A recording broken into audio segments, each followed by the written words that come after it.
New things are nice, but I still prefer these old things.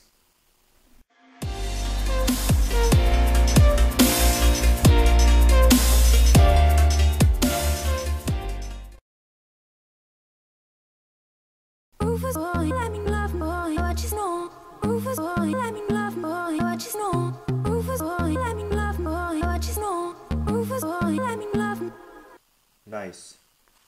Ready to do work. These new gloves make me feel so productive. Too bad they won't be new anymore in 3, 2, 1.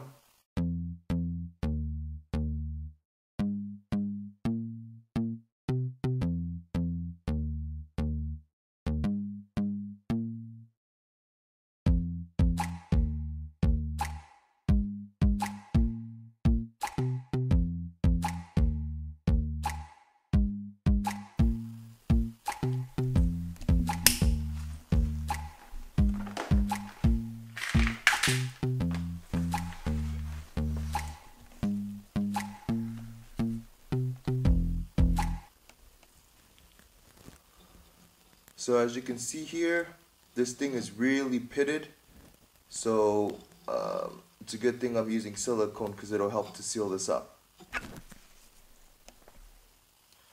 So pretty straightforward here. I'm just going to apply silicone RTV onto the gasket, pre-stick it onto this plate on the drive shaft, and then reinstall. And this tube of silicone is all hardened, but there's some soft down here, so I'm just gonna get to the good stuff by poking it.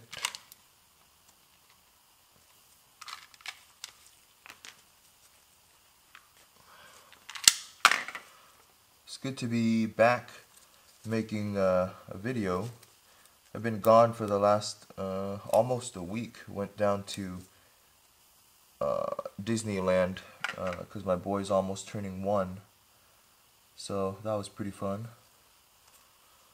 But I did miss making videos, and I need to get this car back together too, actually, so I can go back to work. So there's just the one rear axle side I'm doing. I think I'm going to change my my rear rotors, just because I'm pretty sure they're warped, and that way everything will brake nice and smoothly again instead of having that weird vibration when braking. The other thing is I need to get an alignment on the car after the front tie rods are all installed, and yeah, this thing will be all set for a while. Thank you guys for watching. If you're a new subscriber, thanks for being interested in the content. If you're an old subscriber, thank you for sticking around and watching my stuff. Sometimes it's entertaining, sometimes. Not all the time, but sometimes. Okay, there's one half, and that should be more than good enough to make a seal.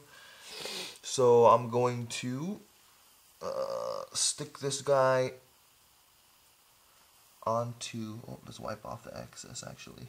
Stick this guy onto the drive shaft part, and then I'm going to apply more on the other side once it's on there. Alright, and let's not make a mess.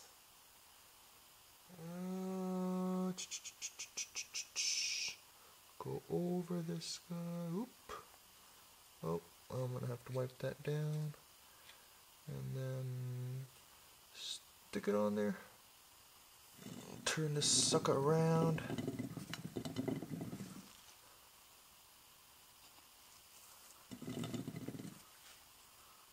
Oh, okay, that's cool. I pretty much got it spot on. Okay, and then we're just gonna apply more RTV around this guy and then jam it back in. Okay, just reinstalling the drive shaft here. The RTV has had a little bit of time to start setting up.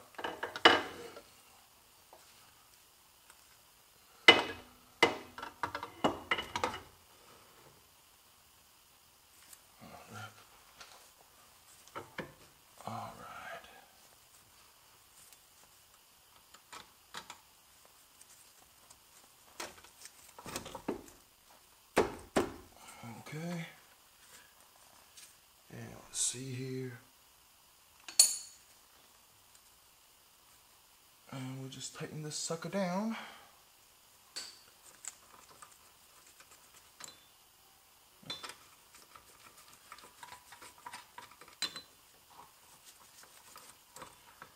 And honestly, I don't remember the torque spec on these. I could go look it up, but I think it's either 38 or 48 foot-pounds. I'm just gonna put it on really tight, honestly, and it should be fine. Equally tight.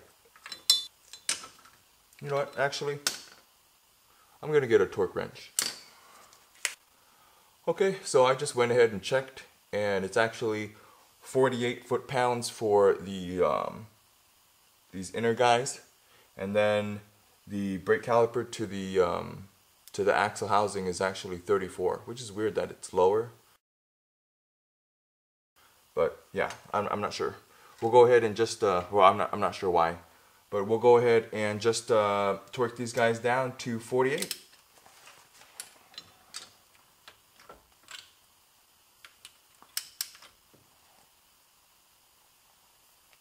Let me just tighten them, I guess, first.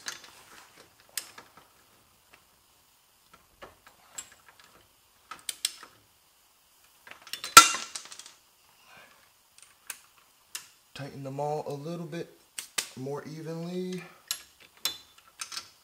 until the final torquing.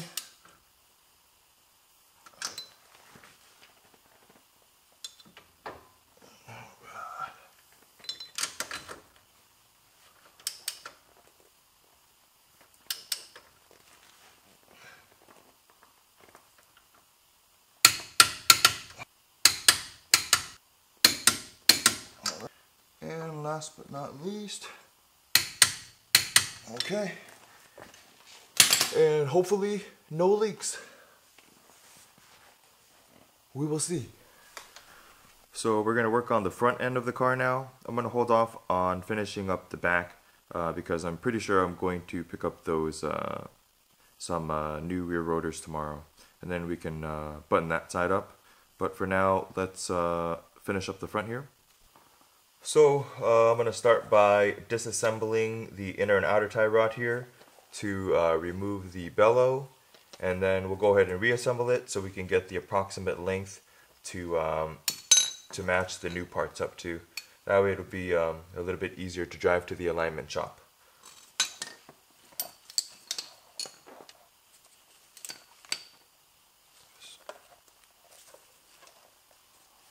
Oh, one thing that worries me with the aftermarket outer tie rods, these here have a cowslet nut and cotter pin, whereas these just have a nylock nut. So this kind of worries me a little bit.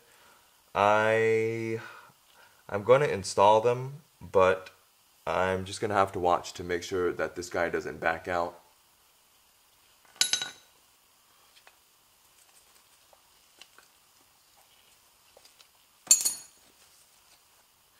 So I just applied packing grease to the inside of the ball joint, or around it, and then to the threads here. And I'm just going to reinstall the bellows and then approximate the length of the old tie rod, and then it'll be ready to put in. There we go.